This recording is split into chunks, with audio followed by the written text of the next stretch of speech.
Dakilang Diyos, purihin ka sa umagang ito. Napakabuti mo sa iyong mga anak. Ikaw ay dakila, tapat sa iyong mga pangako. Salamat sa mga naranasan namin, O Diyos. Tunay muli na aming nakita ang iyong pag-ibig na hindi nagbabago. Ang salita mo na tapat sa lahat ng panahon ng aming buhay.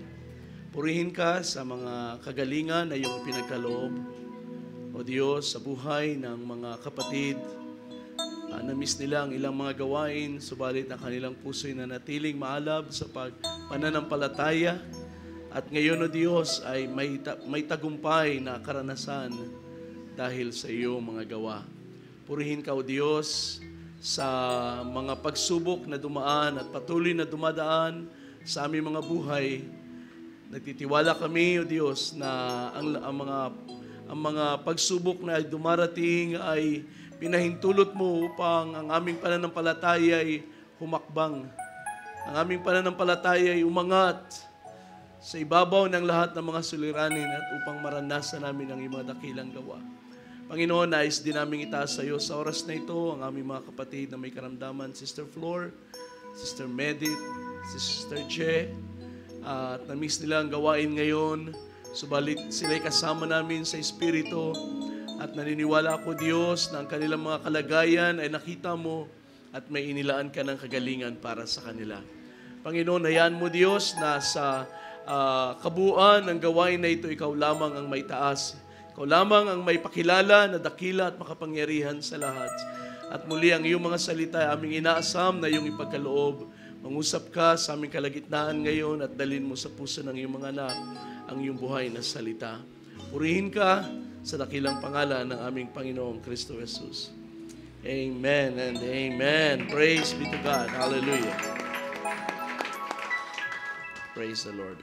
So manatili tayo nakatayo mga kapatid at samahan ninyo ako sa 1 Corinthians chapter 15. Magandang umaga sa bawat isa sa linggo ng pagkabuhay. It is Resurrection Sunday. So, ating pag-usapan sa oras na ito ang pagkabuhay ng ating Panginoon. Sa 1 Corinthians chapter 15, verse 20, ay ating babasahin hanggang verse 24. But the fact is, Christ has been raised from the dead, the first fruits of those who are asleep. For since by a man death came, by a man also came the resurrection of the dead. For as in Adam all die, so also in Christ all will be made alive. But each in his own order, Christ the first fruits, after that, those who are Christ's at His coming. 24, then comes the end, when He hands over the kingdom of our God and to our God and Father, when He has abolished all rule and all authority and power. Natin magsabing Amen. Amen. Amen. Be seated. Praise the Lord. Muli magandang umaga. Salamat sa Diyos na nagkaloob ng pagtatagumpay sa bawat isa, kalakasan ng pangatawan. At muli ay ipinapaalala sa atin ng Panginoon na ang salita ay sa sulat ni Apostol Pablo, sa mabuhay o sa mamatay, tayo ay sa Panginoon. Amen. At yan ay walang kaibahan mga kapatid. Ang kaibahan lang ay mayroong pansamantalang separation. Subalit ang ating separation kapag naranasan ng kamatayan ay temporary sapagkat we will be forever united sa ating Diyos. Subalit sapagkat ang Diyos ay may mga plano pa sa ating buhay, tayo ay nagigising sa umaga, may kalakasan at may pag-asa at may kagalingan buhat sa Diyos. Amen. Kaya salamat sa mga patotoo na ating narinig. Ang Diyos ay nalulugod na ating ibinabalik sa Kanya ang mga pagtatagumpay na yan. So, ating pag-usapan ngayon ang resurrection ng ating Panginoong Hesus. Ang ating paksa ay tawagin natin Christ, the first fruits of resurrection. Si Kristo ang pangunahing bunga ng pagkabuhay. At yan, mababasa natin sa verse 20, sabi Jenny Paul, the fact is, Christ has been raised from the dead, the first fruits of those who are asleep. So si Kristo na nabuhay ay pangunahing bunga sa mga natutulog.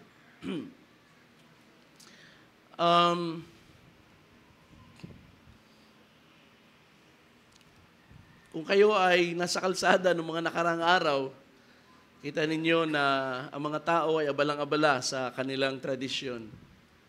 Although nababago na ang mga practices ng marami,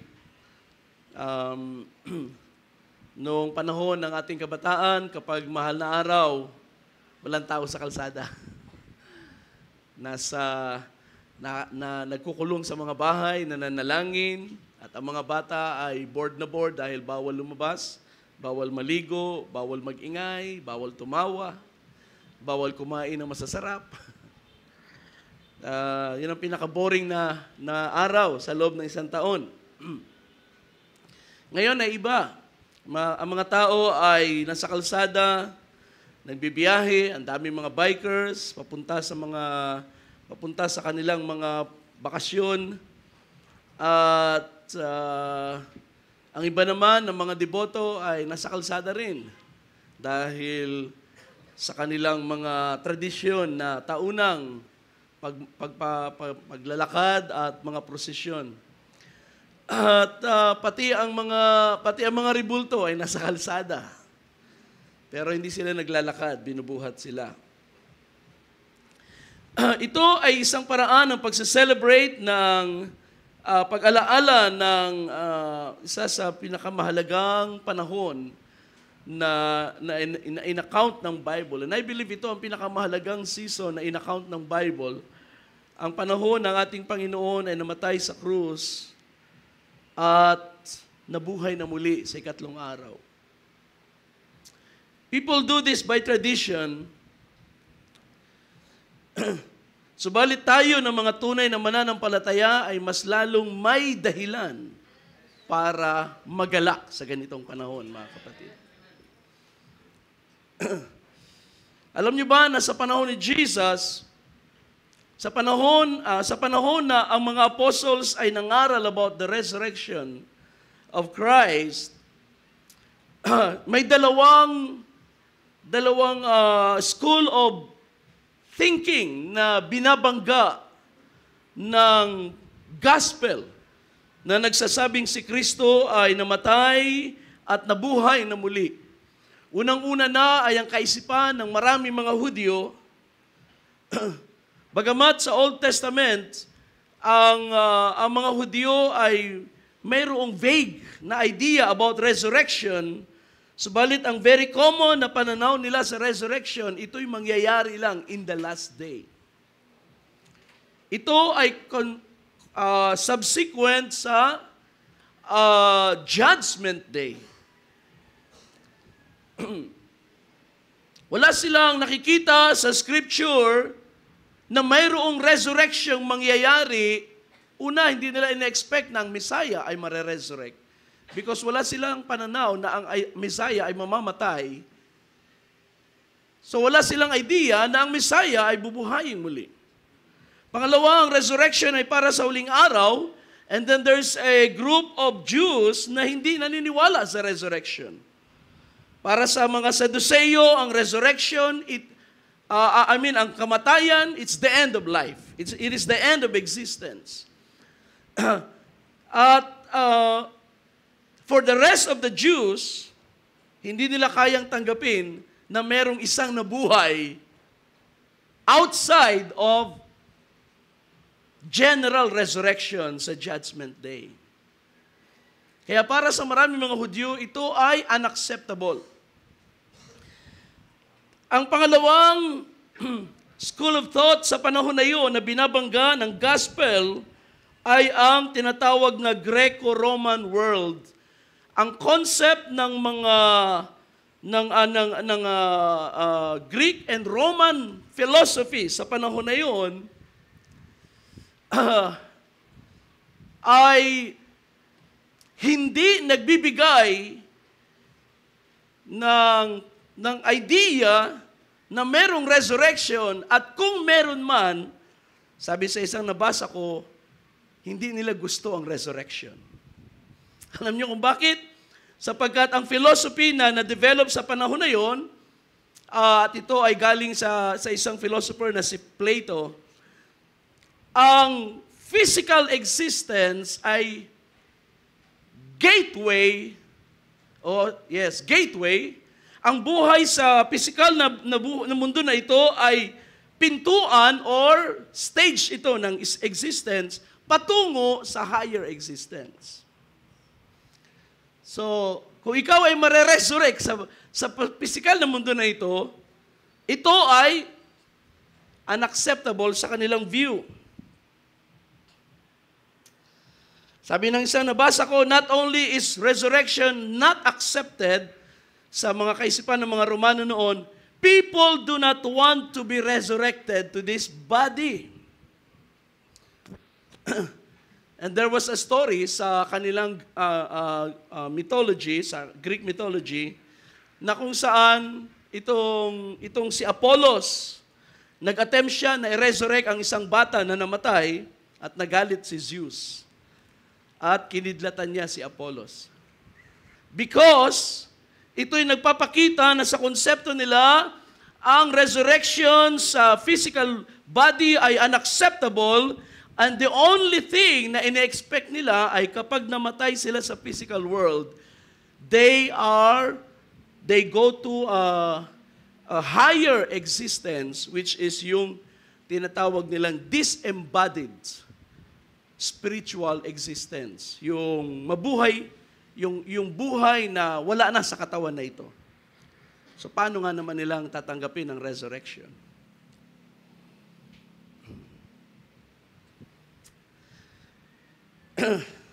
But the thing is, mga kapatid, ang resurrection ng ating Panginoon ay na-misunderstand ng parehong grupo ng mga kaisipan. Ang resurrection ng Panginoon ay contradict sa kaisipan ng mga tao sa panahon na yon, sapagkat ang plano ng Diyos sa pagkabuhay ni Kristo ay hindi dumating sa kaisipan ng mga tao. It's like a mystery na sabi ni Paul sa 1 Corinthians 2, we speak the wisdom of God in a mystery. Sabi niya, the mystery that was not given to men. Na hindi daw dumating sa kaisipan ng tao o hindi sumagi sa kaisipan ng tao, ito'y itinago ng Diyos sa kanyang sarili. But we cannot deny, mga kapatid, na ang tunay na Kristyanismo, ang tunay na pananampalataya, it rises and falls on the doctrine of resurrection. In fact, sa 1 Corinthians 15, dito ay tinouch ni Pablo ang resurrection at ipinakita niya na ang content ng gospel ay ang buhay, kamatayan at pagkabuhay ng muli ni Kristo, at ang pananampalataya at ang pangangaral ng gospel ay nakasalalay sa pagkabuhay ng ating Panginoon. Sabi niya, kung walang resurrection, si Kristo ay hindi nabuhay na muli. At kung si Kristo ay hindi nabuhay na muli, walang saysay ang ating pananampalataya. There's a book na binasa ko kahapon. Maganda ang title niya, The Resurrection of Christ. But then, habang ako'y nagbabasa, na-realize ko ang content ay kinokontra ang resurrection ni Kristo. At ang libro na ito ay sinulat ng isang Bible scholar. Isang liberal liberal Christians na sa ating panahon, simula nung 19th century, ay nagsimulang lumakas ang liberalism sa loob ng Kristyanismo. At ito yung mga Kristiyano at mga preachers at mga theologians na hindi na naniniwala sa literal na resurrection ng ating Panginoong Hesus. Gaya ng sinabi ko sa inyo noong nakaraan, combating counterfeit Christianity, kasama ito sa mga Kristiyano na hindi naniniwala sa virgin birth, hindi naniniwala sa aktual na miracles ni Jesus, at hindi na sila naniniwala na si Kristo ay totoong nabuhay na muli. The thing is, kung hindi nila ito pinaniniwalaan, bakit pa sila nagsasabing sila ay Kristiyano?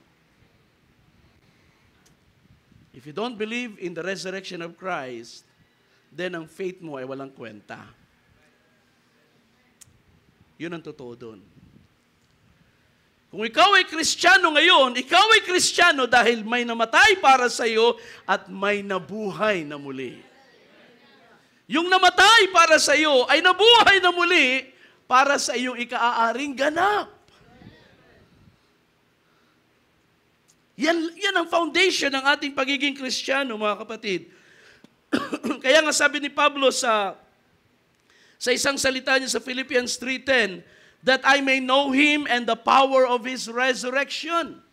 Ang pursuit ng buhay Kristiyano sa lupa ay ang makilala si Kristo na ating tagapagligtas at maranasan ang kapangyarihan ng kanyang pagkabuhay. At ang pakikisama ng kanyang kahirapan, ng kanyang paghihirap. So ito'y bahagi ng ating pursuit sa buhay Kristiyano, mga kapatid. Kaya huwag kayong magtaka kung may mga nararanasan tayong mabibigat.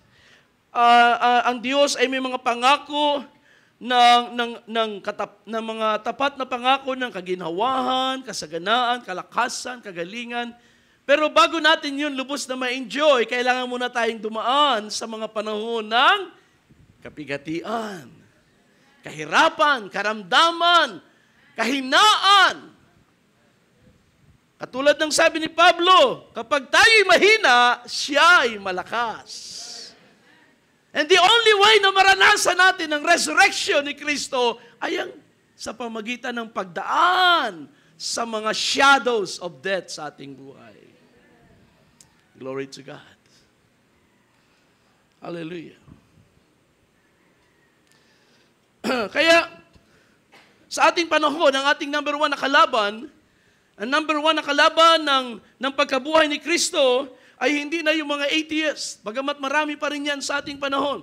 Dinidiscredit ang resurrection ni Kristo, pero ang mas mabigat na kalaban dyan ay yung mga liberal Christians na dinidiscredit or pinamamalian na rin ang resurrection ng ating Panginoon. Pero ang pinakamabigat ay yung mga nasa loob ng simbahan na nagsiselebrate ng resurrection ni Kristo, pero hindi nila nararanasan ang kapangyarihan nito. Hindi dahil sa hindi available ang kapangyarihan, kundi dahil sila mismo nire-reject nila. They love the idea of resurrection, but they do not want the experience. At yan ang kalagayan ng maraming mga tao na nagsiselebrate ng Semana Santa.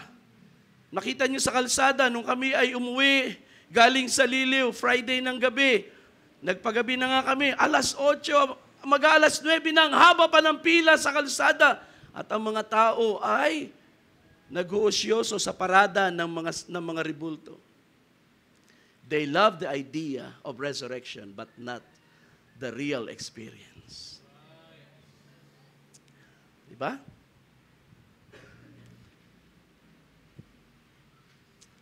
Everything is about idea. Alam niyo ba, sa ating panahon, kaya nga maraming confused sa tinatawag na pag-ibig. Ang gusto ng mga tao ay yung idea ng romance. Pero yung real experience ng pag-ibig, which is commitment, ayaw nila. Ang gusto nila ay February 14.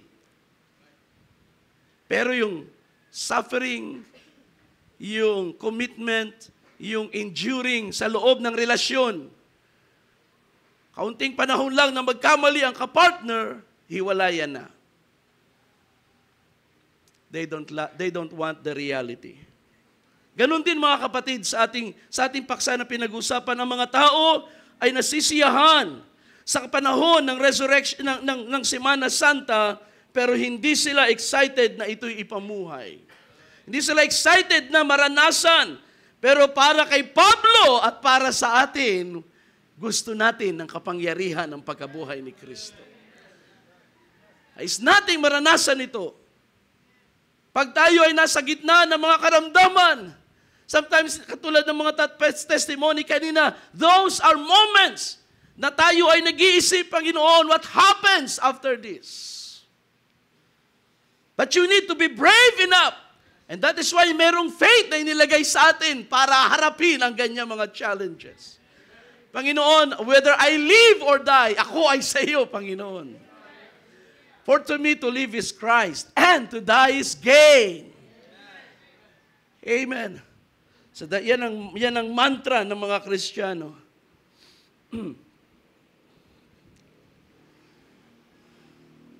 Sa ating paksa, o sa ating teksto, may dalawang mahalagang katotohanan na nilatag si Pablo sa verse 20. Christ has been raised from the dead. So that is the reality of resurrection. And itong pagkabuhay ni Kristo, this risen Christ has become the first fruits of those who are asleep. Ang pagkabuhay ni Kristo ay naging pangunahing bunga sa mga patay. So yan ang dalawang bagay na ini-establish ni Paul sa ating pag-uusapan ngayon. The reality of resurrection, Christ has been raised from the dead, and the resurrected Christ is the first fruits. Siya ay pangunahing bunga sa mga nangamatay. Tinawag ni Pablo mga nangatulog. Ano ang idea natin ng first fruits? Sa nagdaang, I think, noong nakaraang Sunday lang, tinalakay natin ang 7 feast or ang appointed feast of the Lord at kasama doon ang feast of the first fruits, part siya ng Feast of Weeks. Merong tatlong bahagi ng ng Old Testament na pwede ninyong i-note, na kung saan makikita ninyo ang pagtuturo sa Old Testament ng first fruits. Una ay yung binasa natin sa Leviticus 23 verse 10 hanggang 14. So you can write it down. At doon ay nabasa na natin last Sunday, yung unang gapas, the first sheaf that is reaped from the field. So yan yung tinatawag na first fruits, itinataas o pinipresent sa templo, binibigay sa kamay ng priest, at ang priest naman ito ay iwi-wave offering sa Panginoon. Iwawagayway niya sa Panginoon sa templo. Ang pangalawang talata or teksto na mabasa natin about the first fruits ay sa Deuteronomy chapter 18, verses 1 hanggang 5. Diyan ay nilatag ng Panginoon through Moses na ang mga Levites at ang mga priests, sapagkat wala silang bahagi sa inheritance, ang kanilang portion ay yung pangunahing bunga ng mga Israelites. So yung 12 tribes na mayroong portion of inheritance, ang kanilang mga first fruits ay kanilang ibibigay sa Levites at sa mga priests. So ito magiging kabuhayan ng mga Levites maliban doon sa mga cities of refuge na inappoint para sa kanila, doon tumitira ang mga Levites. So, yun ang kanilang portion. So, tandaan natin na ang mga first fruits ay inappoint ng Diyos na ito ay magiging kabuhayan ng mga Levites. And then, ang pangatlong teksto ay Deuteronomy 26, verse 1 hanggang 11. Dito ay pinakita ni Moses ang first fruits bilang thanksgiving offering sa Diyos. Merong ritual na pinakita doon si Moses. Kapag gapas daw nila ng pangunahing bunga, ilalagay sa basket, dadalhin sa priest.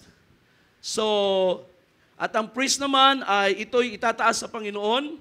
At habang ito'y tinataas ng priest, ay sasabihin ng isang Israelite na may dala ng first fruits na pinipresent niya sa Panginoon ang mga pangunahing bunga o ang harvest na kaloob ng Diyos sa lupang pangako. So it's actually a thanksgiving offering dahil sa kasaganaan sa promised land. Galing ako ay isang alipin, galing sa Egypt, ako ay pinalaya ng Diyos at dinala ko ng Diyos dito sa lupain na binubukalan ng gatas at pulot-pukyutan. At narito, dinadala ko sa harap ng Panginoon ang pasasalamat sa lahat ng kanyang mga gawa. So napakaganda ng konsepto ng first fruits sa Old Testament. Sa New Testament, sa iglesia, sa panahon ng church, of course, wala nang practice ng appointed feast at wala na mga ganito mga practices sapagkat yan ay Jewish, in-appoint ng Diyos sa mga Hudyo. Subalit, ang significance ng first fruits ang binigyang diin ngayon sa bagong tipan. So nakita natin noong nakarang Sunday na ang first fruits ay si Kristo kasama ang mga Old Testament saints.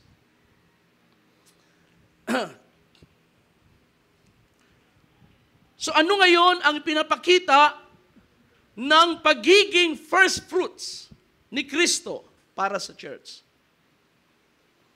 Anong kinalaman nito sa resurrection? Bagamat nakita na natin na may na-resurrect kasama ni Jesus nung siya ay na-resurrect, pero ano ang significance nito sa resurrection in general?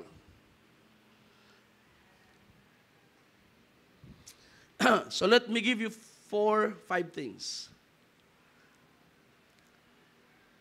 patungkol sa pagiging first fruit ng resurrection ni Kristo.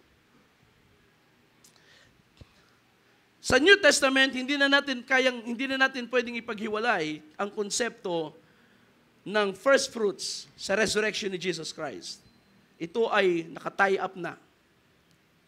Dahil nung si Jesus ay na-resurrect, on the first day of the week, di ba? That was Sunday, katulad ngayong Sunday. Ito ay nangyari exactly ayon sa instruction ng Panginoon sa Leviticus 23. Sabi ko nga sa inyo, ang mga petsa, kapag nag-fix ka ng petsa, hindi mo na ito mafi-fix sa isang specific day every year. Sapagkat tumatakbo ang panahon, kaya katulad ng Nisan 14, Nisan 15, Nisan 16, kapag yan ay sinet mo ang eksaktong date, then it falls on different days, year after year. That is why ang kapanganakan ni Jesus, ang kamatayan ni Jesus at ang resurrection niya, para ito mangyari according to God's instruction doon sa foreshadow, kailangan pumili ang Diyos ng specific time. And it happened as prophesied. Alright? Namatay si Jesus, 14, 15, he was in the grave. And then 16, sapagkat yung 15 ay Saturday na yan, and then 16, the day after the Passover, the day after the Sabbath, so that is Sunday morning, doon ipipresent ang first fruits sa Diyos.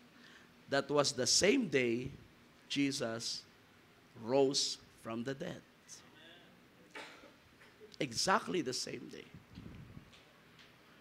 It cannot happen just about any other year.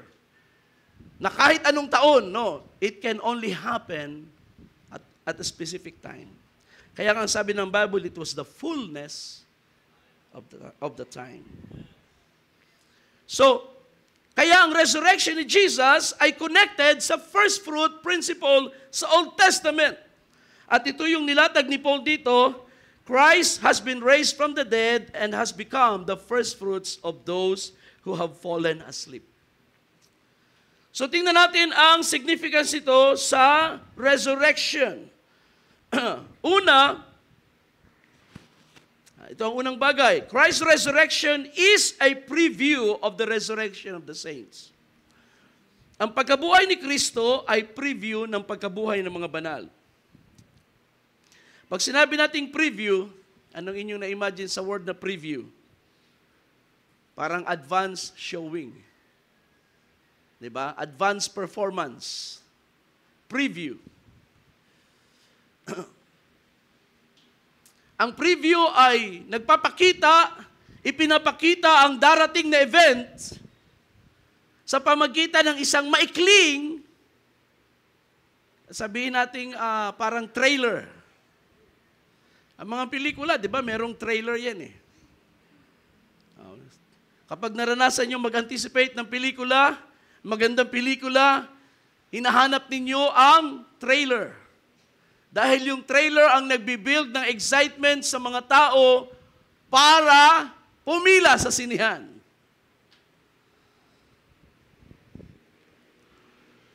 And sometimes, gandang-ganda tayo sa trailer, pero pagdating sa sinihan, hindi ganun kaganda.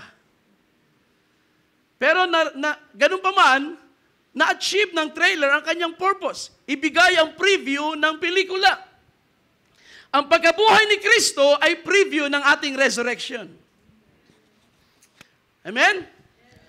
Sa paanong paraan? Now, ang verse 21 at 22 ay nagsabi ng ganito sa ating teksto, for since by a man death came. Sino yan? Si Adam. By a man also came the resurrection of the dead. For as in Adam all die, so also in Christ, all will be made alive.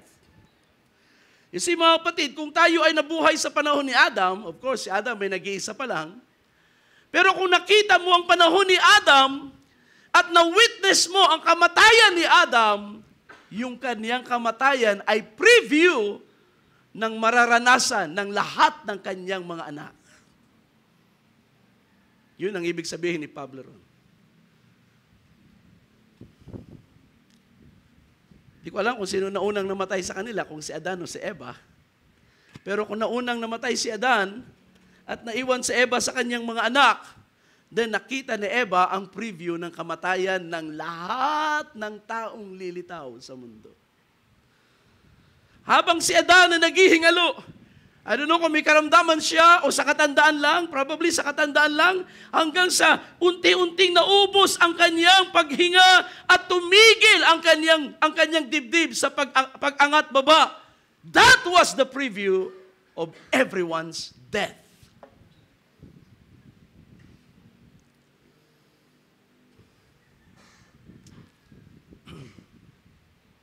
Hindi na in-account sa Bible kung kailan at kung paano namatay si Adan, sapagkat hindi na kailangan yun. Every day nakikita natin sa tuwing namamatay ang mga tao, everyone's death is a preview of another one's death. Kapag may namatay ngayon, we also think, isang araw, ako rin ay mamamatay. Pag may namatay mamaya, isang araw, iniisip agad natin. Kapag may relative na namatay, we all think na isang araw darating tayo sa ganung kalagayan unless God gives us the rapture. It's a preview.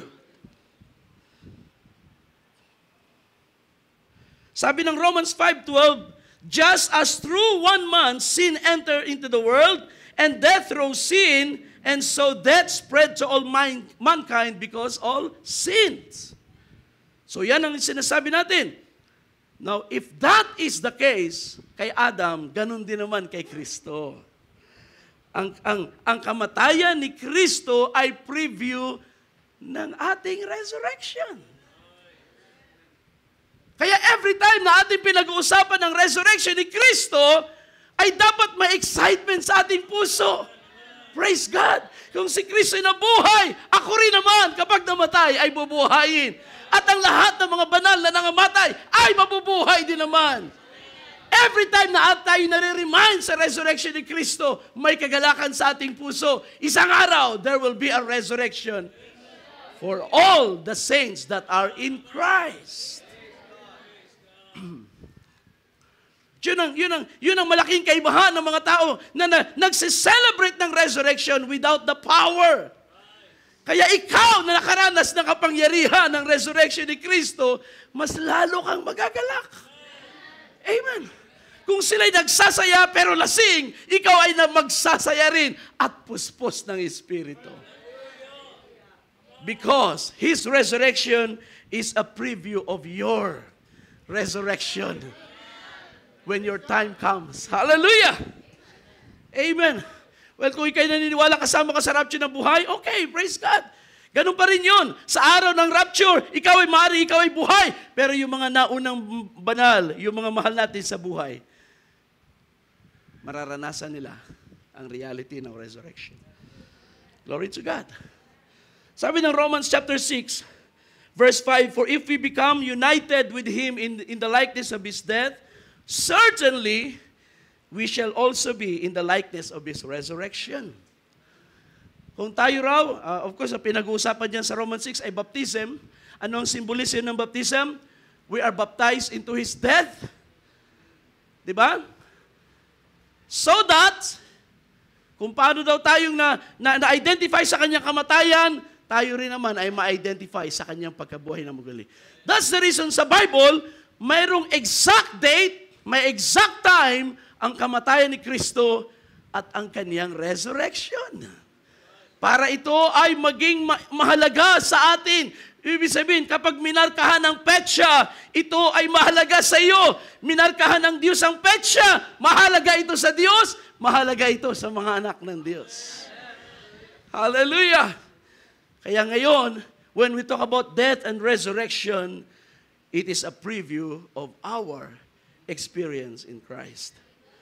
Sabi ng verse 8 and 9 sa Romans 6, now if we have died with Christ, we believe that we shall also live with Him. Tama? Knowing that Christ, having been raised from the dead, is never to die again, death no longer is master over Him. Yun ang isa kagandahan ng resurrection ni Kristo. Siya ay nabuhay upang hindi nang mamatay muli. Kaya pag ikaw ay bumalik sa kasalanan, wala nang mamamatay para sa iyo ulit. Sapagkat siya ay hindi na mamamatay muli.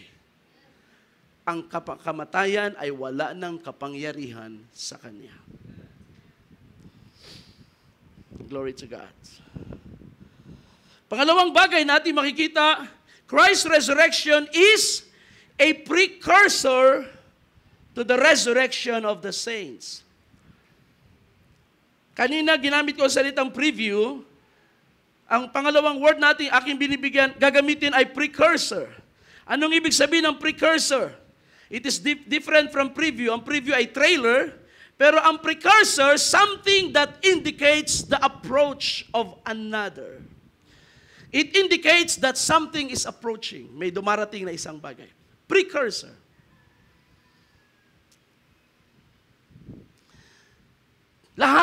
It's like warning, no?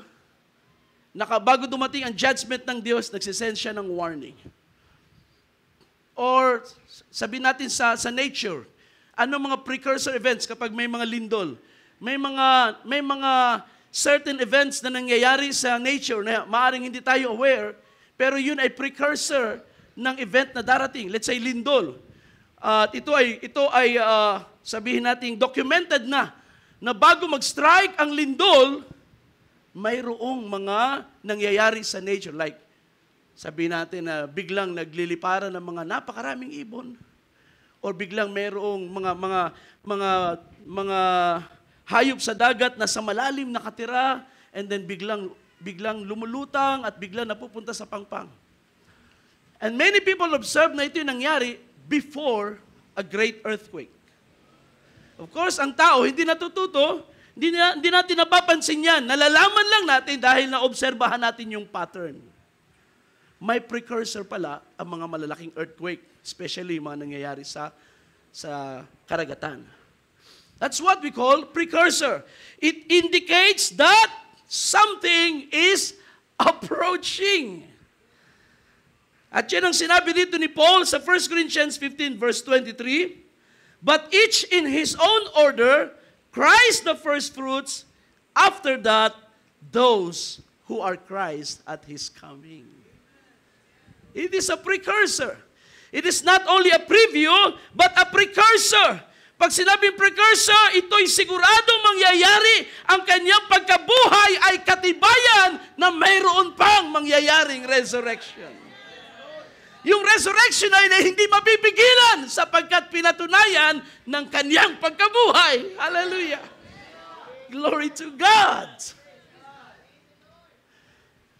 Sabi ko nga sa inyo kanina, mga Hudyo may idea ng resurrection, pero akala nila ito ay sa general resurrection, sa last day, sa judgment day. So it is vague. Hindi yun malinaw. They have the idea, even siguro ang ibang mga individual believers like Job or si King David, they have ideas of resurrection, but it is never clear. Ito'y naging malinaw lang nang si Kristo ay dumating. Now, tingnan niyo yung sabi ni Kristo bago siya namatay. John chapter 5. Sabi sa verse 28, do not be amazed at this, for a time is coming when all who are in the tombs will hear His voice and will come out. Sino raw yung makakarinig sa tinig ng anak ng tao? Yung mga nasa libingan. At pag narinig nilang tinig ng Son of Man, they will come out. Those who did the good deeds to a resurrection of life, those who committed the bad deeds to a resurrection of judgment. So it was Christ who put a separation between the resurrection of the righteous and the resurrection of the ungodly. Sa kaisipan ng mga Hudyo, it's the same event. Jesus declares this, na ang resurrection ng mga masasama ay hiwalay sa resurrection ng mga banal, ng mga matuwid. Isa lang ang gigising sa kanila, pero hindi sila gigisingin sa parehong panahon. Hiwalay ang pagkabuhay ng mga matuwid at ang pagkabuhay ng mga masasama. Now, here's the thing mga kapatid. Kailan yun mangyayari? Ang pagkabuhay ng mga masasama ay sa Revelation 20 sa white throne judgment. Okay? So, markahan nyo na lang yan. Verses 11 hanggang 15, the great white throne judgment, lahat ng mga patay ay haharap sa malaking puting trono, which is the judgment day. Pero ang mga patay na tinutukoy doon, wala na doon kabilang ng mga matutuwid. Sa pagkatapos ng kanilang resurrection, ito ay resurrection sa judgment day, para lang ito sa mga masasama. And they will be judged according to what is written in the books. Ang account ng kanilang mga gawa. Bakit sila hahatulan ayon sa kanilang mga gawa? Because they rejected God's provided way. Si Jesus Christ. Kaya sisingilin sila ng Diyos sa kanilang mga gawa at walang isamang tao na makakatayong matuwid sa harap ng Diyos by His own works. Okay? By your own work? Ayaw mo ng provision, si Kristo ay namatay para sa iyong mga sala. Then hintayin mo ang judgment day, tingnan natin kung ang iyong matuwid na gawa ay kayang tumayo sa harap ng Diyos. Ang sabi ng Biblia, ang lahat ng ating katwiran ay basahan sa harap ng Diyos. Therefore, the ungodly, sabi ng Bible, the ungodly shall not stand at judgment.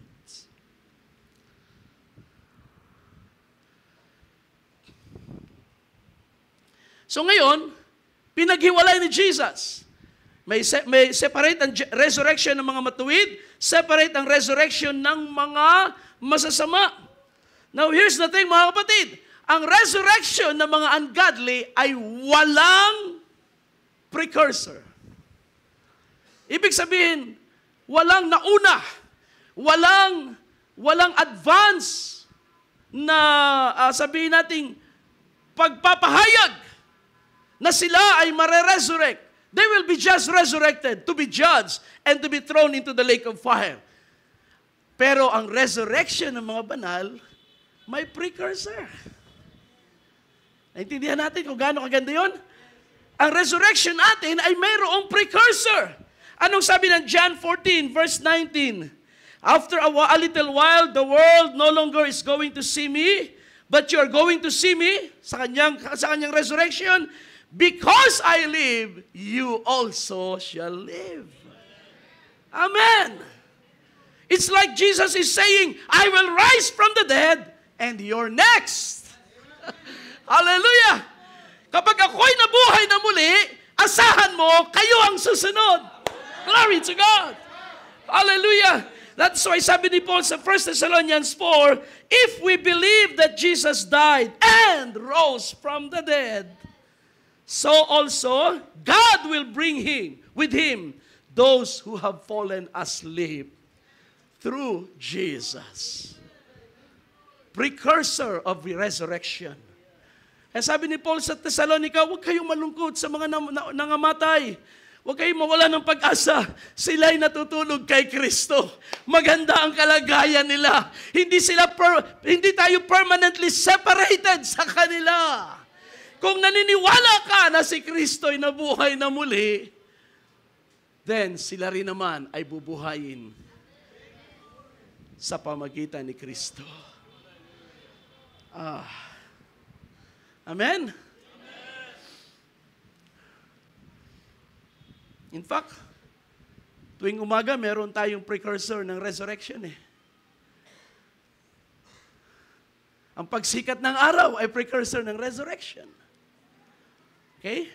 Ang pagsikat ng araw, in fact, sa ating point of time, sa history, we can look back sa past na every morning, ang pagsikat ng araw, it should remind us that Jesus is alive.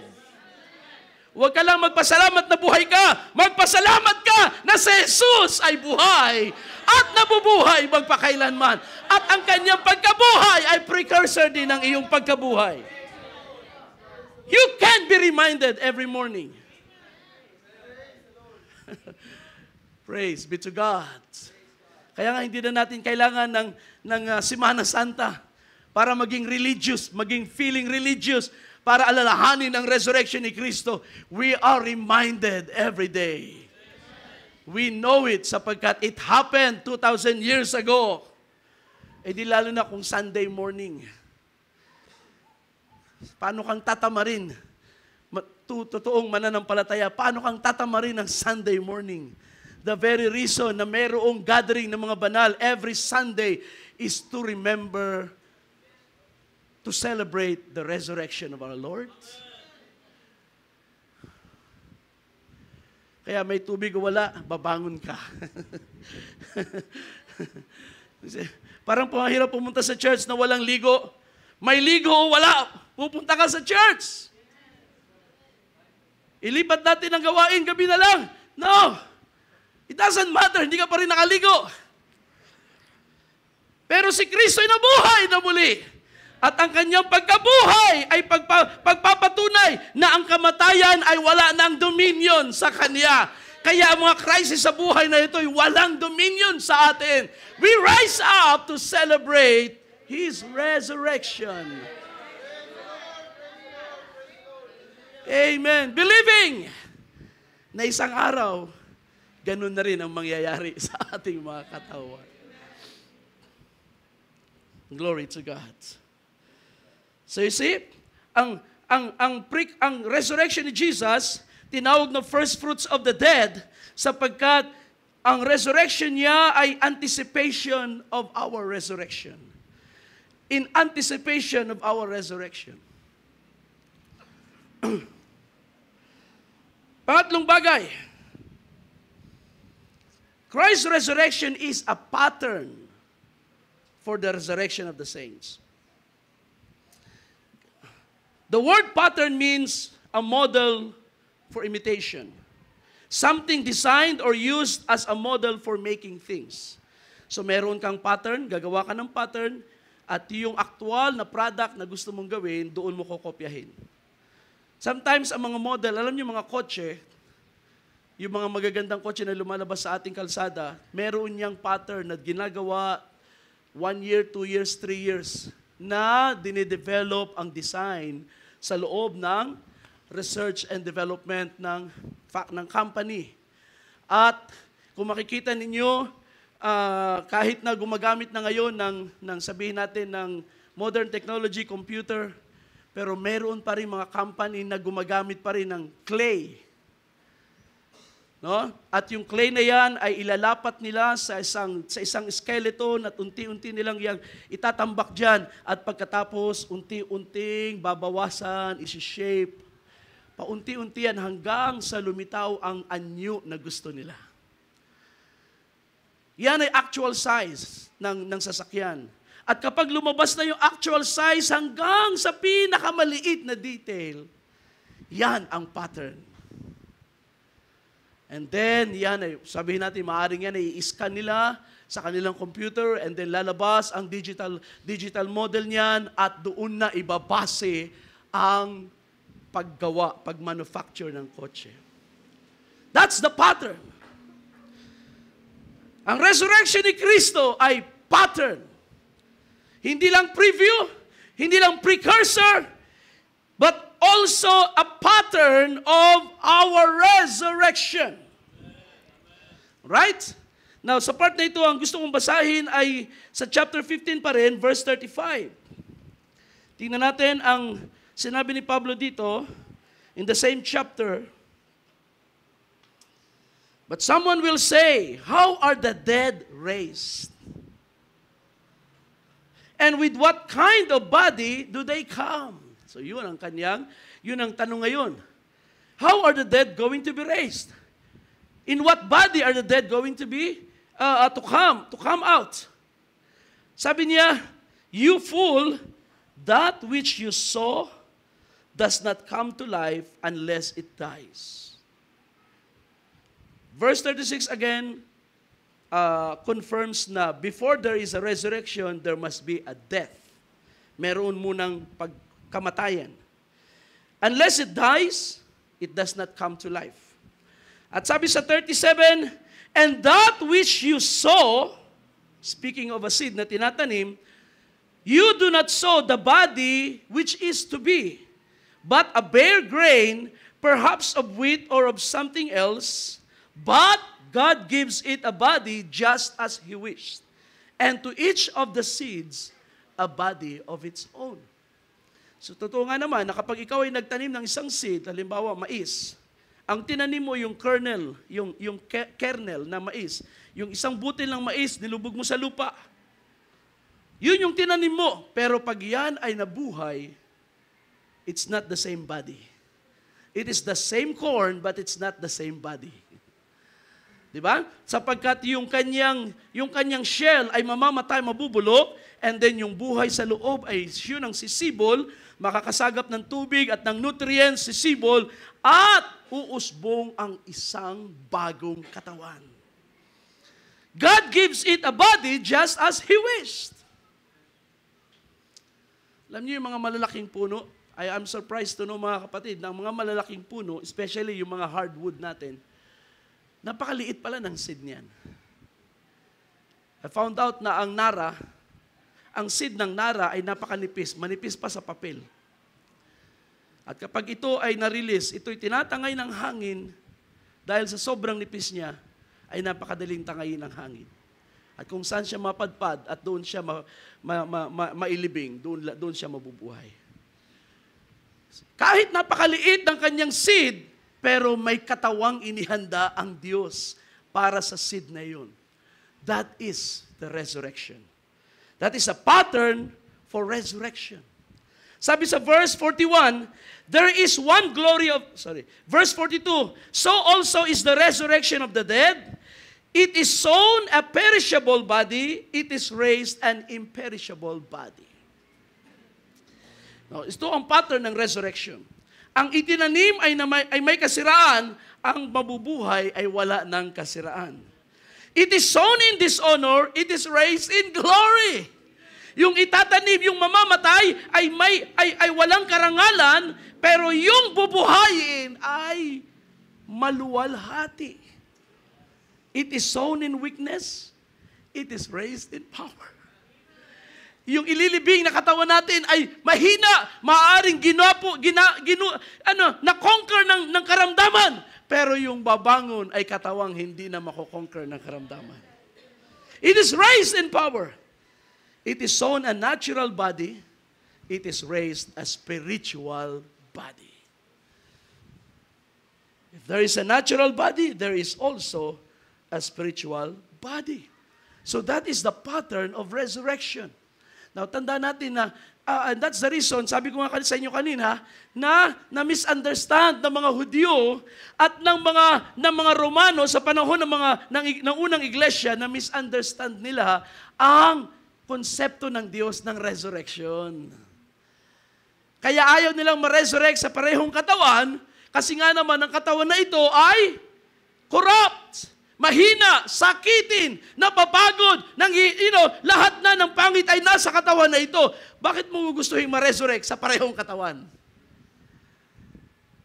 Diba? Kung ganun pa rin ang konsepto ng resurrection, ayoko na. Matutulog na lang ako for all eternity. Walang karamdaman. Wala na rin ako consciousness. That's it. But why do we look forward to resurrection? Because it's different sa iniisip ng sanglibutan. Nang si Jesus ay na-resurrect, siya'y namatay sa kahinaan, pero siya'y bumangon sa kapangyarihan. Siya'y namatay na sa katawang nabubulok, subalit siya'y na-resurrect sa katawang walang kabulukan. Yan ang resurrection na gusto ko, sapagkat yan ang ipinangako ng Diyos para sa mga banal. How do we know? His resurrection is a pattern for our resurrection. Glory to God. Kaya nga sabi ni John, sa 1 John 3, masdan ninyo kung gaano kalaki ang pag-ibig ng Diyos. Alam niyo bang mahal na mahal kayo ng Diyos? Amen? Hindi lang niya kayo pinaghandaan ng pagkain paggising sa umaga. Paggising niyo sa resurrection morning, you have the best body. You will have the best health. You will have the best muscles. You will have the best mind, the best physical, because it will be raised a spiritual body. The same body na nalibing, pero it will be raised a supernatural body. Oh my.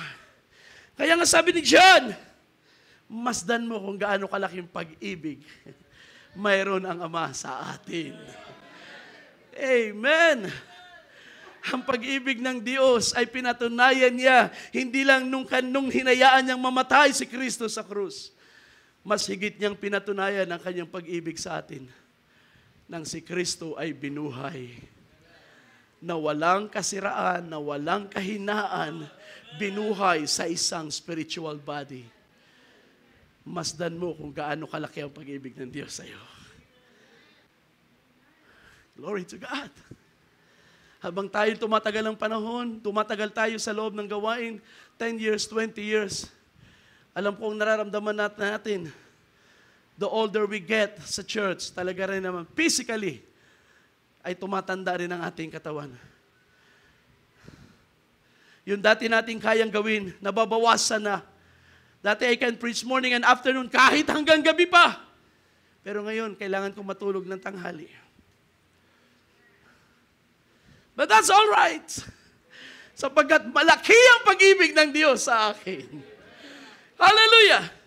That's all right. And that's why si Paul, he can push through sa lahat ng suffering. He can wake up in the morning and feel good. Hindi dahil sa kanyang magandang pakiramdam. Masakit ang kanyang katawan.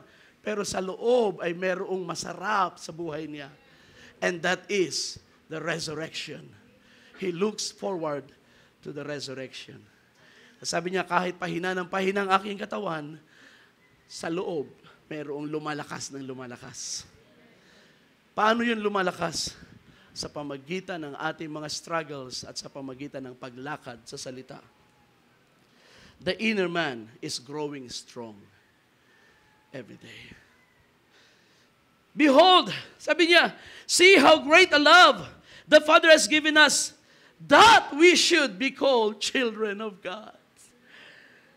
And in fact, we are. That's what we are. Kahit hindi kayo kilalanin ng sanglibutan, na kayo mga anak ng Diyos, sa puso ninyo ay kilala nyo na kayo mga anak ng Diyos. And for this reason, the world does not know us, because it did not know Him. Beloved, now we are children of God, and it has not yet appeared as yet what we will be. But we know that when He appears, we shall be like Him. Kung naniniwala ka na ang resurrection ni Kristo ay pattern ng iyong resurrection, then ito ang iyong confession. When He appears, I will be like Him. Amen. Kapag nakita ko siya, hindi siya isang apparition, hindi siya isang vision lamang. He will be a reality sa aking paningin. Because what He is, I will be. Jesus is my pattern. Hallelujah. His body, His resurrected body, is the pattern for my resurrected body. That is how the Bible tells it. Nabalikan natin ang 1 Corinthians 15. Anong sabi ni Paul sa verse 50? Now, I say this, brothers and sisters. So pagkatapos niyang ipakita na ang resurrection ay merong pattern from natural to spiritual, from weak to power, from dishonor to glory. Now I say this, brothers and sisters, that flesh and blood cannot inherit the kingdom of God, nor does the perishable inherit the imperishable. I'm so amazed kung paano ito na-unlock kay Pablo sa pagpapahayag ng Espiritu sa kanya na ang resurrection, there is no pattern sa Old Testament na mag-i-indicate na ang mga nilatag ni Pablo rito ay mangyayari. The only thing na ginamit ni Paul as basis para sa kanyang pagtuturo ng resurrection dito sa chapter 15 ay ang first fruits. Yun lang. Nakita niya ng resurrection ni Jesus, it happened on the first fruits, the offering of the first fruits, the beginning of the Feast of Weeks. And then he saw the pattern.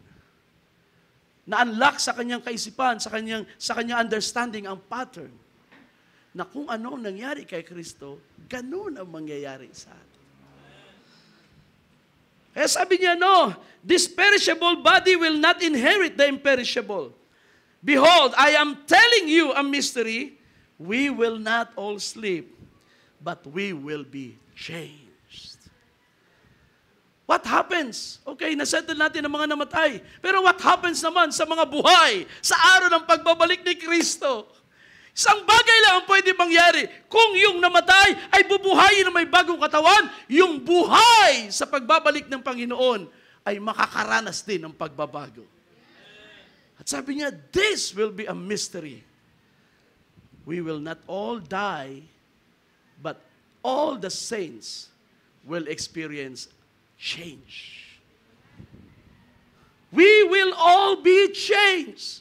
The dead who will be raised and the living saints, they will all be changed.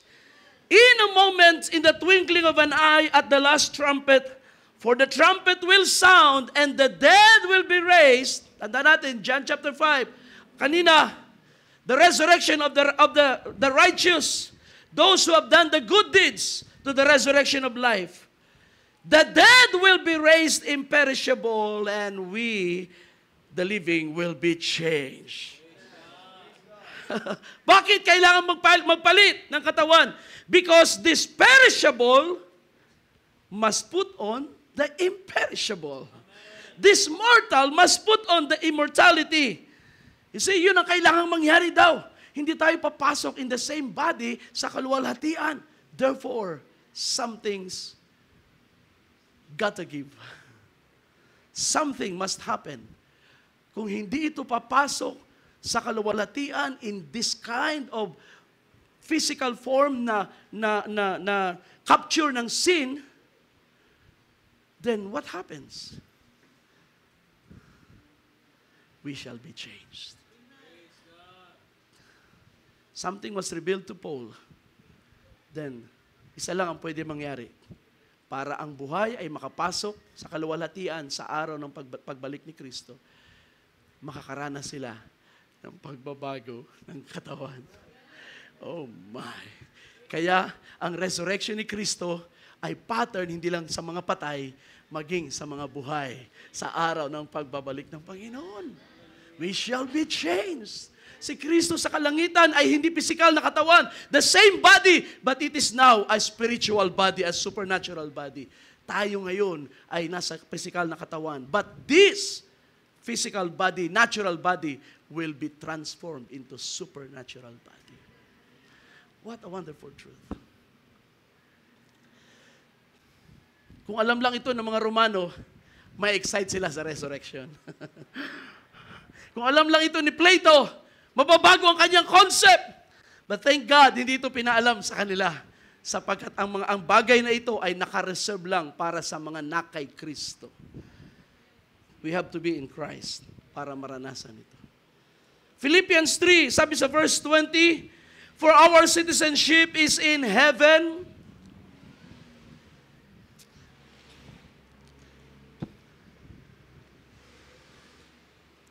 How many believes? Ang ating pagkamamamayan ay sa langit.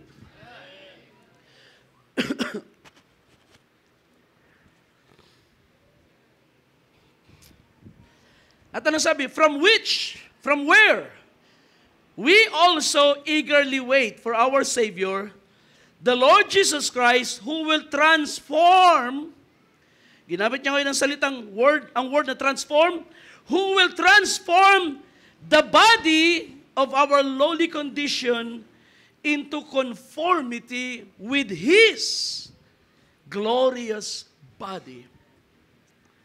By the exertion of the power that He has, even to subject all things to Himself. That's the power of the Holy Spirit, of course. Nagagamitin ng Panginoon para isakupin ang lahat ng mga bagay at ilagay sa paanan ng Panginoong Jesucristo.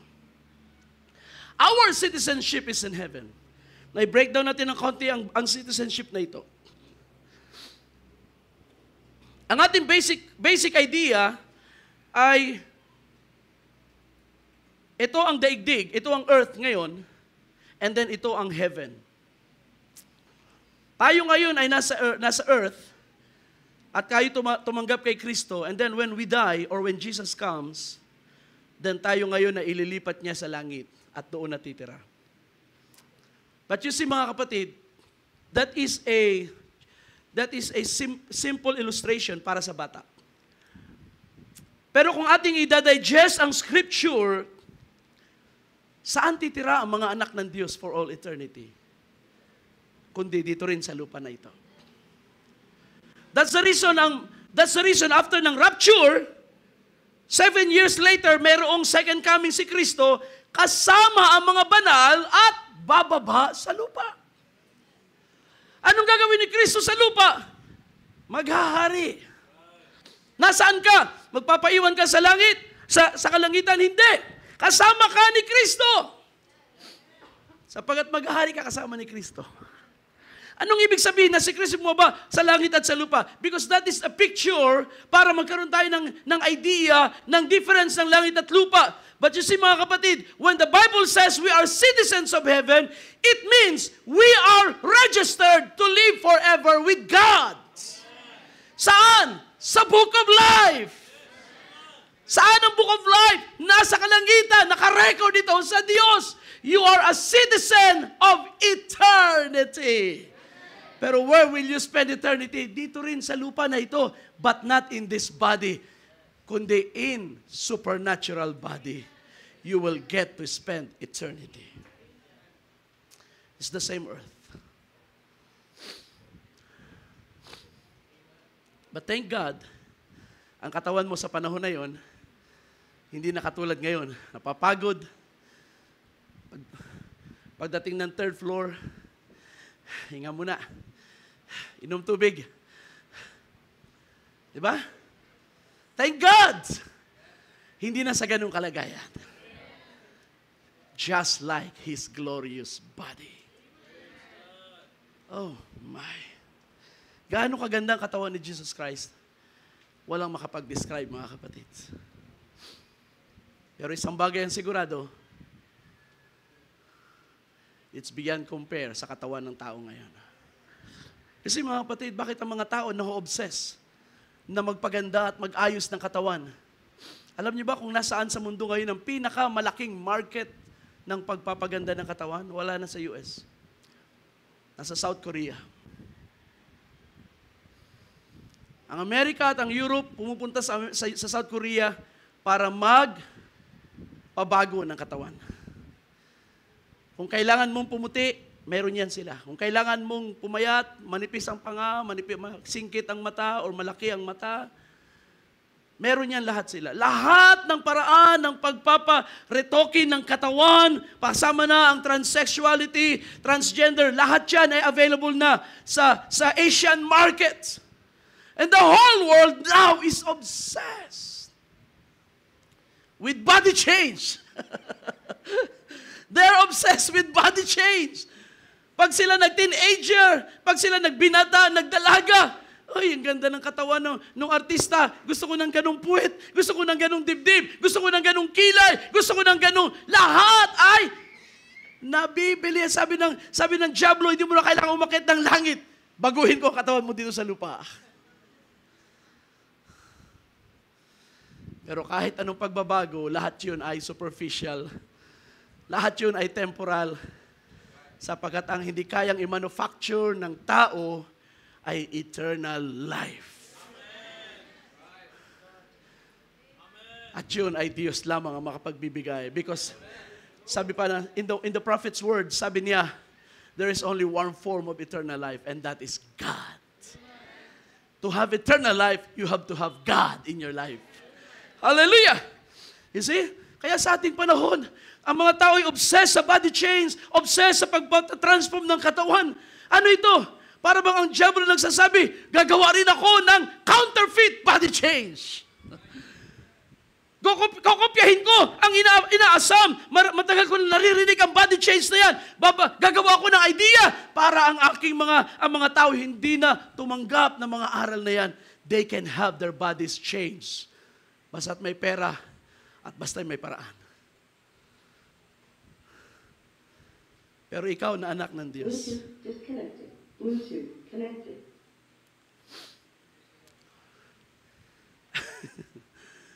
Ikaw na anak ng Diyos. Bakit mo aasamin ang body change sa lupa? Ang pattern mo ay si Kristo. Amen? Hindi si Kristo nag-asam na baguhin ang kanyang katawan sa lupa. Ang hinintay niya ay ibangon siya mula sa libingan. Kaya sabi niya, igibain niyo ang templo na ito at sa ikatlong araw ay itatayo ko. At sabi ng mga Hudyo, ang yabang mo. Ilang taon itong tinayo at pinaganda ng aming mga ninuno at itatayo mo lang sa loob ng 3 araw. But he was speaking about his body. Sabi ni John, he was speaking about his own body. And that's the promise. Kaya, kung gusto natin ang body change, hintayin nyo na lang ang inyong resurrection body. Sabi nga nung narinig kong preacher, lagi daw niya narinig sa kanyang pastor. Sabi na kanyang pastor, huwag na kayo mag-make up. Yan ay hindi sa Diyos. Huwag kayong mag-makeup. Tanggapin yung natural, yung kulay. Pasalamatan niyo ang Diyos. Namatay yung kanyang pastor. Pagdating sa puntod, sa burol ng kanyang pastor, sabi niya, Pastor, ano nangyari sa'yo? Nangangaral ka na huwag mag-makeup, ngayon naka-makeup ka.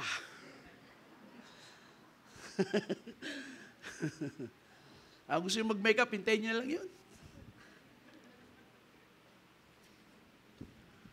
Pero may mas maganda kasi doon sa makeup. Ang resurrection body. Hallelujah. The same body, supernatural body. Imperishable, full of power, glorious, supernatural. Hallelujah.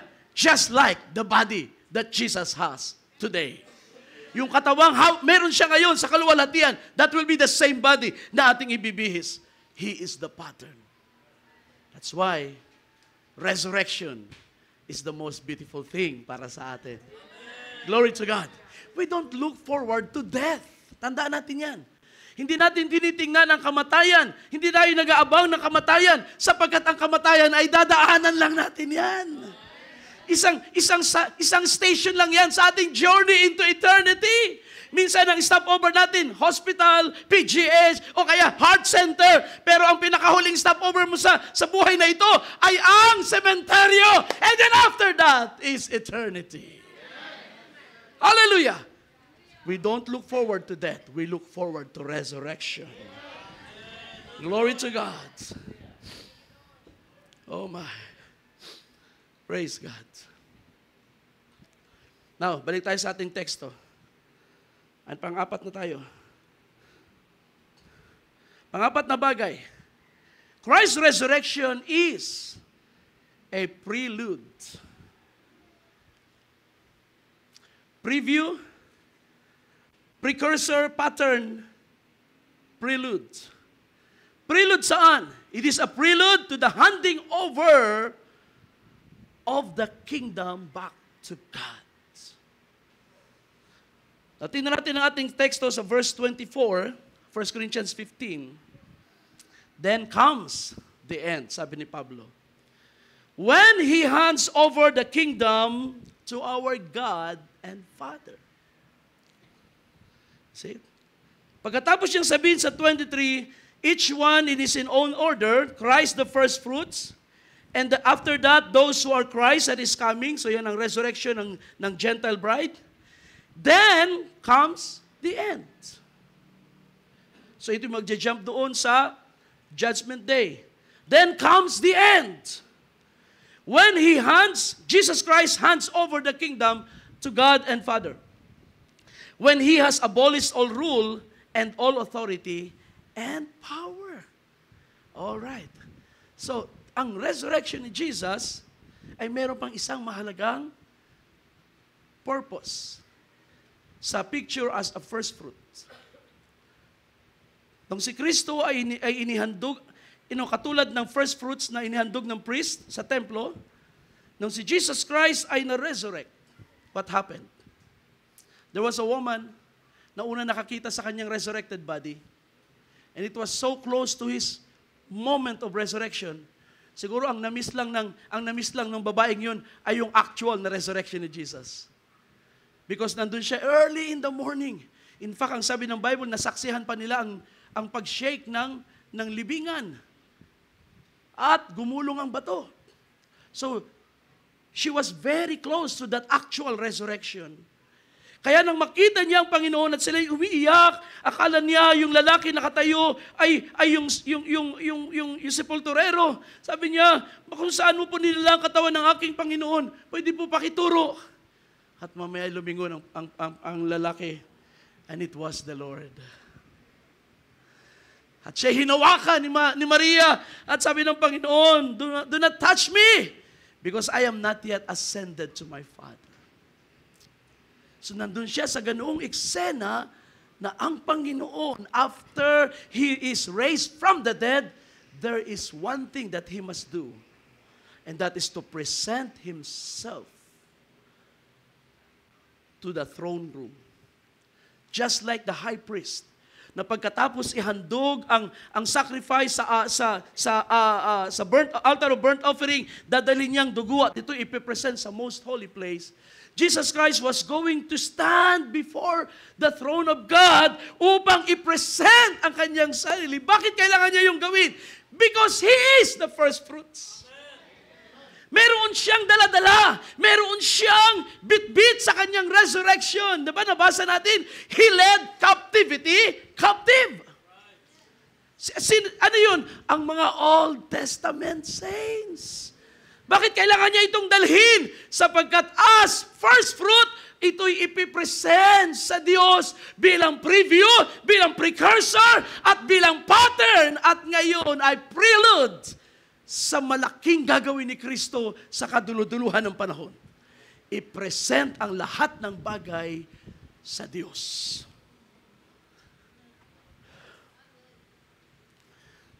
If there is a pattern na magandang makita sa resurrection ni Kristo, resurrection ng church, and then sa Judgment Day, sa pagsasauli ng lahat ng mga bagay sa Diyos. Ang resurrection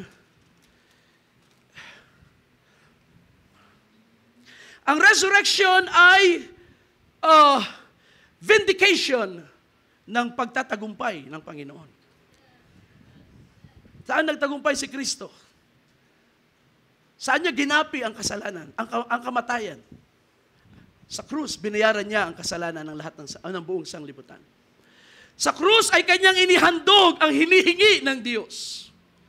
That was the first wave ng victory ng ating Panginoon when He died on the cross na hindi napilitan kundi isinuko niyang kusang kanyang buhay upang maging kabayaran ng ating mga kasalanan.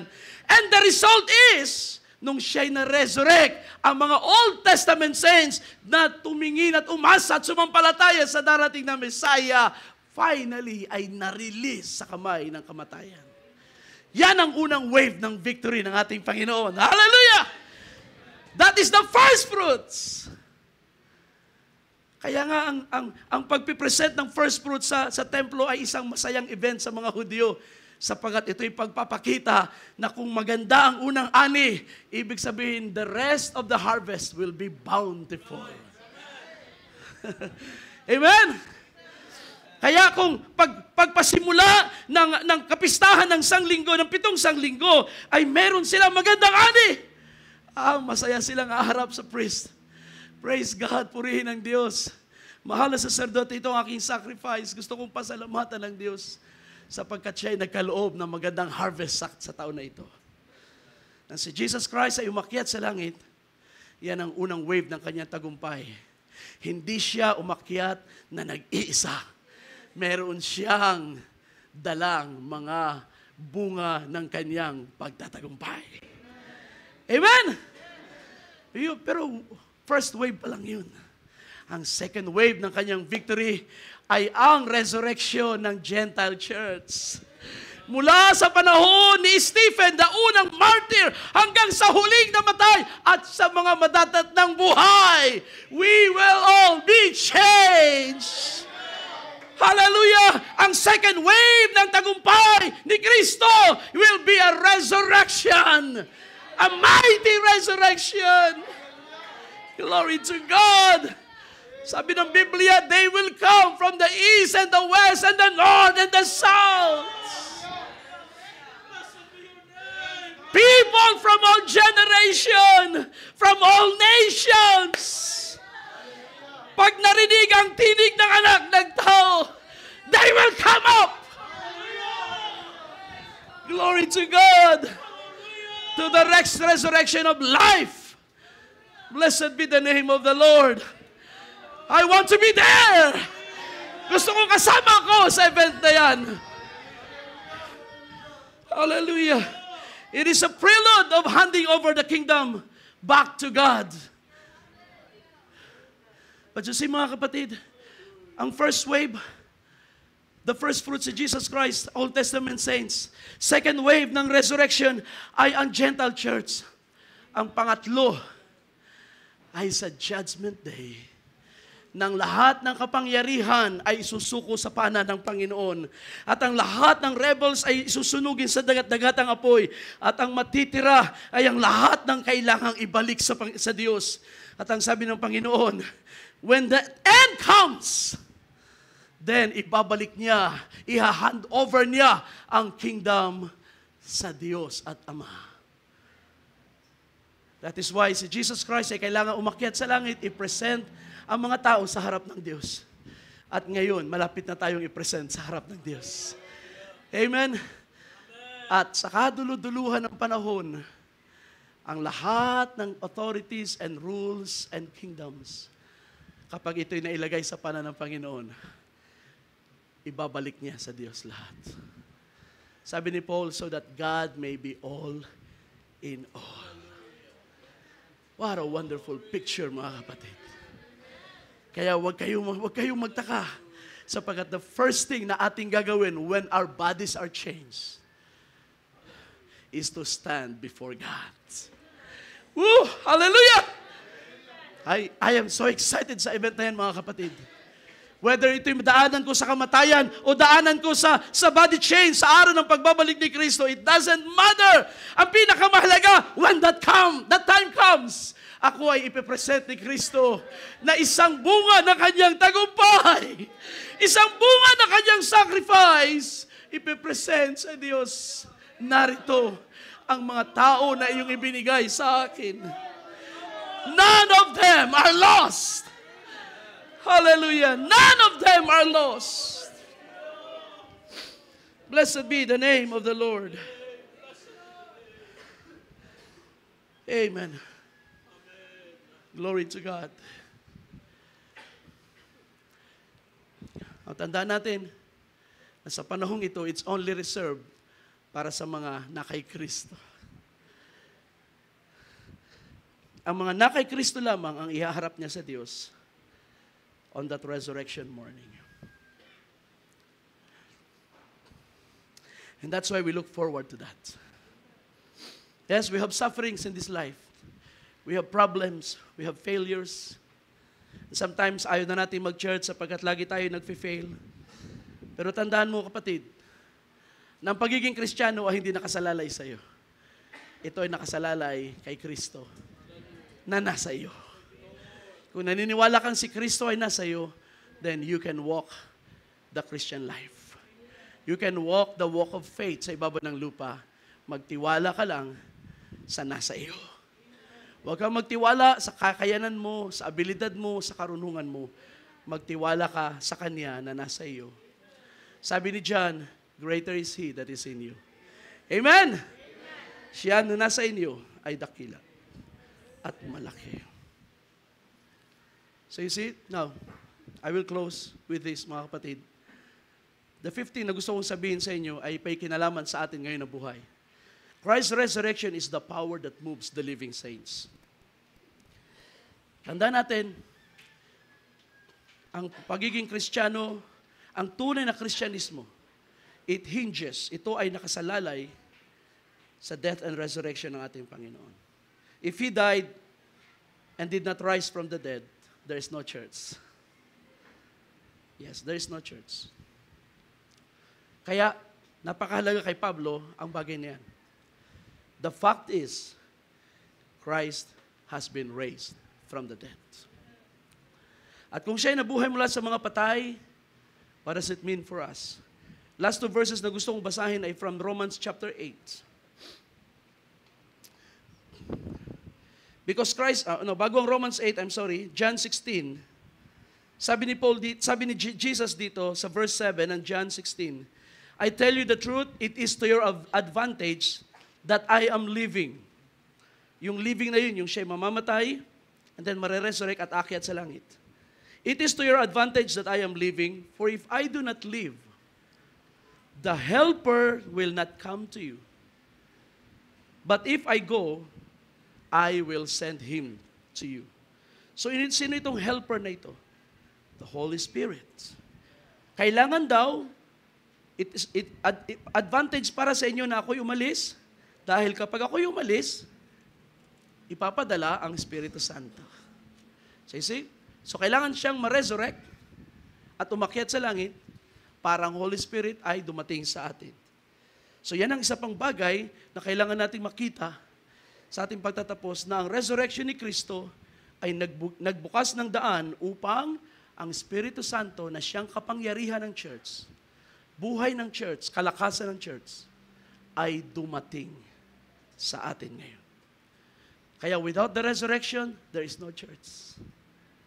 Maaring may organisasyon, but there is no church of the living God.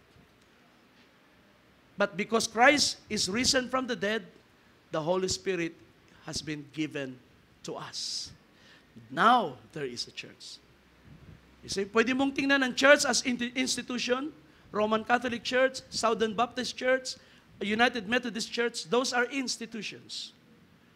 But the real church in the Bible is the church that is filled with the Holy Spirit. The church that is moved by the Holy Spirit. That is the only church na pinapakita ng Biblia sa atin. And I have this confidence, mga kapatid. We belong to the church. Amen? We belong to the church. How do we know?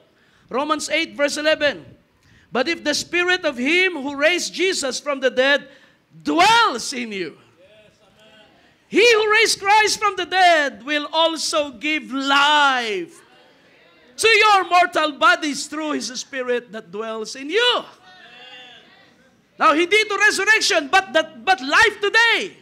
Yung ating mortal life, yung ating mortal bodies na mahina, na may karamdaman, kapag ito'y na-quicken ng Holy Spirit, it begins to move. Na para bang walang sakit, na para bang walang kahinaan, na para bang walang pagkapagod. Bakit? Because it is moved by the Holy Spirit. The Holy Spirit is the resurrection power. Amen. Kaya kapag tayo mahina, kapag tayo nag-struggle, remember this, it is an opportunity para ang Espiritu ng Diyos ay makagawa sa ating buhay. Glory to the name of Jesus. Hallelujah. Romans 8, verse 23. And not only that, but also we ourselves, having the first fruits of the Spirit, even we ourselves groan within ourselves. Ano yung groaning na yun? Waiting eagerly for our adoption as sons and daughters, the redemption of our bodies. Yan ang final at yan ang pinaka-deepest hope ng church to receive the redemption of the body. Yes, we have hope in this world, in Christ, sa buhay sa lupa, concerning things that we need. But our greatest hope is the body change. The redemption of the body. That is our adoption. Sabi niya, tayo na mayroong pangunahing bunga ng Espiritu. So ngayon, we have the first fruits of the Spirit. Ano naman yung first fruits of the Spirit? It is not different sa Espiritu, sa pinag-uusapan natin, but it has a different shade of meaning because it speaks about the initial works of the Spirit sa buhay natin. Yung tayo ay nabago ang ating buhay mula sa mga dating buhay na mabisyo, buhay na makasalanan, ngayon ay na-transform. Yung ating mga naranasan, tawag dyan ni Paul, the first fruits of the Spirit. Sino sa inyo meron ng pangunahing bunga ng Espiritu? Amen? Na-transform na ba ang ating buhay? Yes. Not completely, but we are going through this transformation. Kung ikaw ay ilang taon na sa church, siguro naman, masasabi mo, meron na mga nabago ang Diyos sa buhay ko. Purihin siya. Meron na siyang ginawa sa buhay ko. I can attest to that na ang aking Diyos ay buhay. Na siya'y tapat, na siya'y nasa akin at siya'y gumagawa sa aking buhay. You have the first fruits of the Spirit. Nakalaya ka sa iyong bisyo. Nakalaya ka sa matagal mo ng karamdaman. Nakalaya ka sa mga barkada na dating pumipigil sa iyo sa paglilingkod sa Diyos. See, these are the initial works of the Holy Spirit. The first fruits of the Holy Spirit. Pero alam ninyo, lahat ng inyong nararanasan, first fruits. Sapagkat ang finale ay ang body change. Ang redemption. Sapagkat kahit anong laya natin sa mga bisyo at anumang kasalanan sa lupa, the fact remains na ang ating katawan natutukso pa rin. Na tayo nag-struggle pa rin sa maraming mga bagay sa katawan. And that is why we are groaning inside, looking forward to our adoption. The redemption of our body. Amen. Dakila ba ang Diyos, mga kapatid? Palakpakan natin ang ating Panginoon. Glory to God. Hallelujah! Purihin ang Diyos. Tumayo tayong lahat.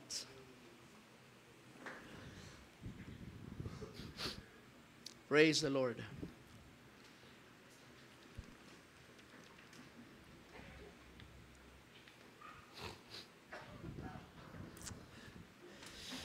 I pray na ang paksa natin sa umagang ito ay nagpaalala sa atin, nagpaalala sa inyo ng mga gawa ng Diyos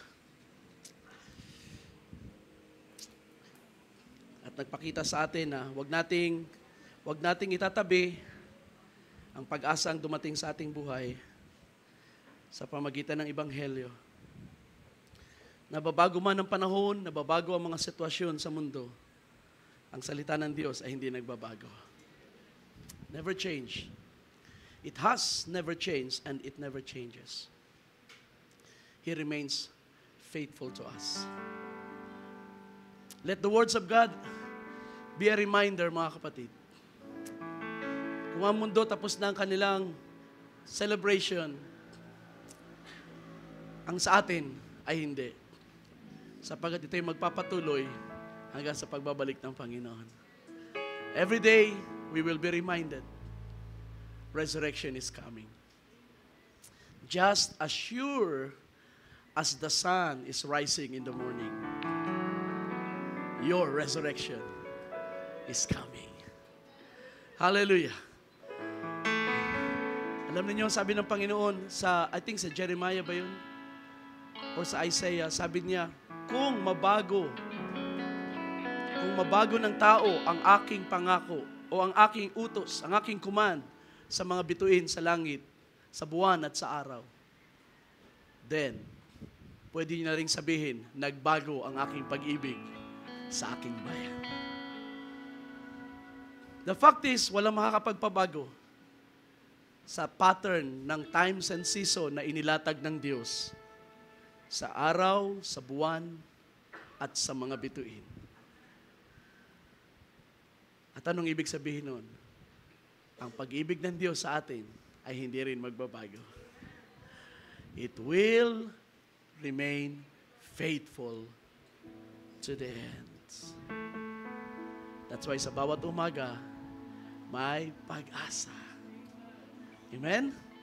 Pagkatapos ng ating mga problema, mayroong bagong pag-asa kay Kristo. Kahit gaano kabigat ang mga problema dumating sa ating buhay, I can still come to church because this is not me. This is the resurrection power in me that moves me.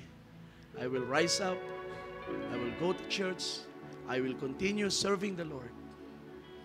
Iwanan man ako ng aking asawa, layuan man ako ng aking anak, talikuran man ako ng aking mga kaibigan, I will remain in the service of the Lord. My resurrection does not depend sa aking mga loved ones sa lupa. Ito'y nakadepende lamang kay Kristo na aking tagapagligtas. My resurrection does not depend sa dami ng mga kaibigan ko sa aking paligid. But I am sure na sa araw ng resurrection, marami akong kasama na magagalak sa Panginoon when that morning comes. Glory to God. Panginoon, salamat sa iyong salita sa oras na ito. Give you honor, Lord, for this wonderful truth, O God. Ano ang aming masasabi, O Diyos, kundi ikaw ay totoong mabuti At ang iyong pag-ibig ay napakalaki para sa bawat isa. Na kami ay tawagin mong mga anak na lalaki at babae. At pinaghandaan mo ng iyong kaharian.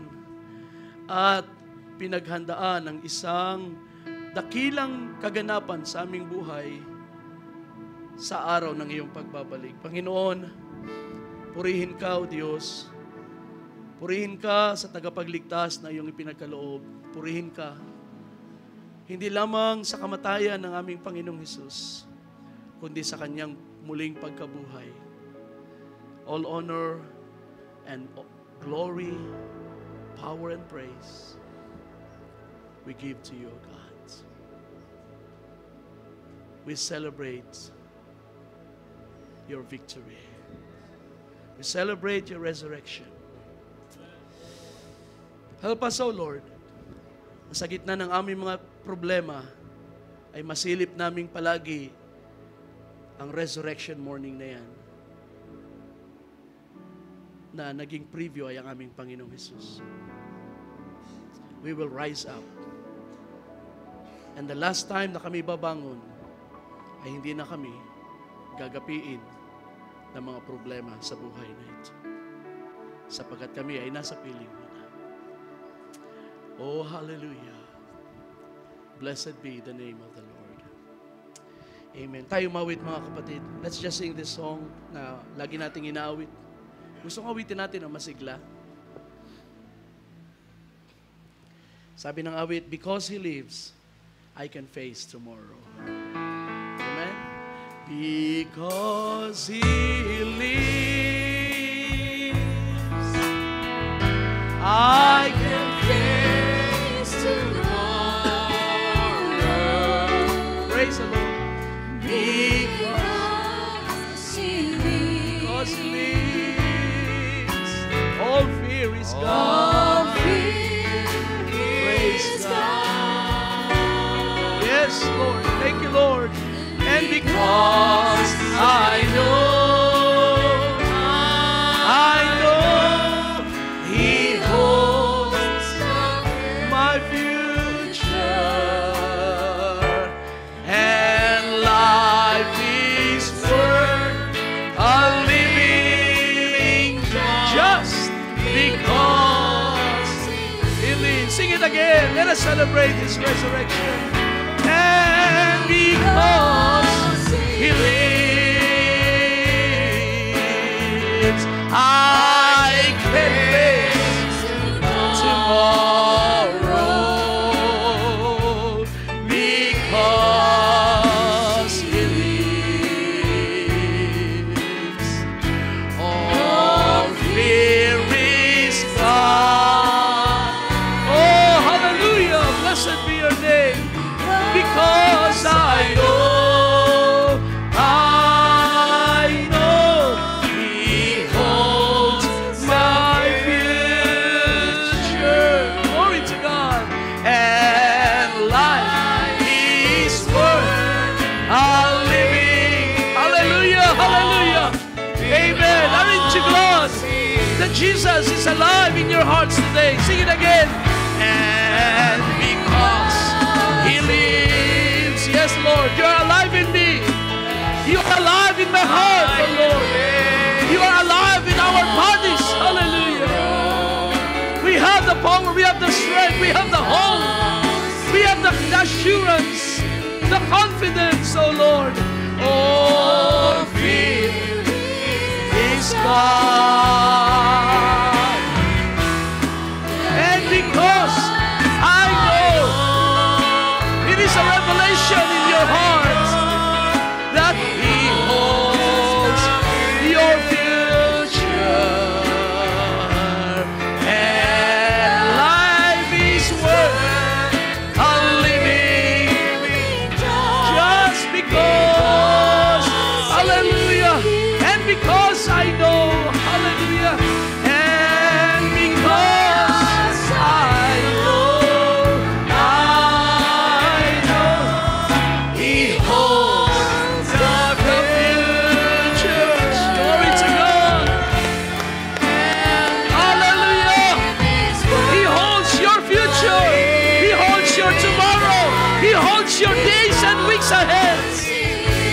Him. Let's sing it again. And hallelujah. And because I know He holds the future. And life is worth the praise God, because He lives. Glory! What a wonderful truth! Hawak niya ang bukas mo, kapatid. Hawak mo ang mga oras na darating. Hawak mo ang mga araw. Hawak niya ang mga araw na darating. Hawak niya ang mga oras na darating. Hallelujah! Hawak niya ang mga taon sa unahan ng buhay mo. Hawak niya ang mga circumstansya sa mga araw na darating. Because He is alive. Because He lives. You will live also. What a wonderful truth, brothers and sisters. Hallelujah. Our future, your future, is not defined by the economy of the Philippines. Your future is not defined sa presyo ng mga pabilihin ng bigas. No. Your future is defined by the resurrected Christ. Hallelujah! Hallelujah! Kahit umabot pa ng 200 ng 1 kilo ng bigas, there is hope for living. I can face tomorrow. Hallelujah. Because He lives. Glory to God. Glory to God. Do you believe in Jesus Christ? Do you have faith in His resurrection? Blessed be the name of the Lord. Hallelujah. Hallelujah. Glory to God. Glory to God. Balik ko sa ating MC. God bless you, church.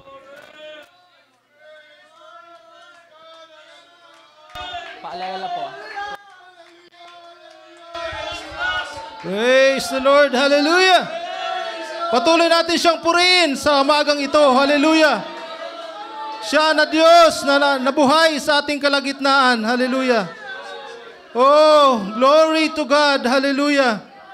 Karapat-dapat ka, Panginoon, sa mga oras na ito na purihin at sambahin sapagkat Ikaw ay nabubuhay magpakailanman. Hallelujah. Oh, glory to God. Glory to God. Salamat sa iyong mga salita sa umagang ito. Hallelujah. Na binigyan mo kami ng pag-asa. Hallelujah. Na mayroong resurrection. Hallelujah. Sa aming mga buhay. Hallelujah.